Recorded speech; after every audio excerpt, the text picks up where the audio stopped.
ঘুম ভেঙে দেখি কেউ কানের পাশে ফিসফিস করছে।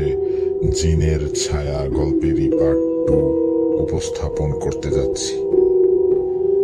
তৌফিক সেই রাতে মসজিদের সামনে অজ্ঞান অবস্থায় পড়ে যায়। তাকে গ্রামে এক হুজুরের কাছে নিয়ে যাওয়া হয়। হুজুর বলেন, তুমি কারো নজরে পড়ে গেছো, সে এখন তোমার সাথে লেগে গেছে।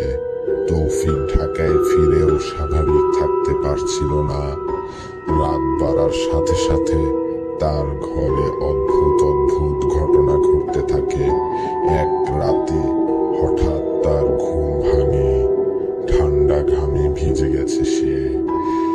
তার মনে হলো কেউ কানের কাছে এসে ধীরে ধীরে ফিসফিস করে বলছে, আমি এখানেই আছি।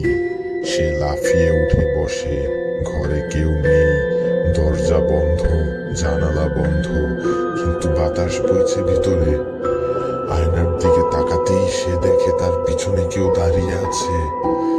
তবে যেই না সে ঘুরে দাঁড়ালো, কিছুই সে দেখতে পেল না।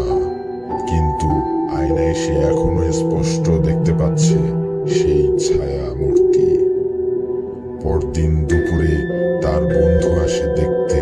সে জানায় তৌফিক নাকি রাত 3টার দিকে নিজে নিজে দরজা খুলে বাইরে বের হয়ে রাস্তার দিকে হাঁটছিল, চোখ বন্ধ, ঘুমের মতো, কিন্তু মুখে ফিসফিস করে বলছিল, আমি ফিরে যাব, আমি ফিরে যাব।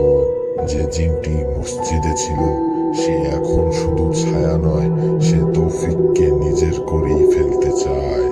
তৌফিক এখনো জানে আরেকটা রাত মানে আরেকটা ভুল, সে বাঁচবে না। ধন্যবাদ সবাইকে।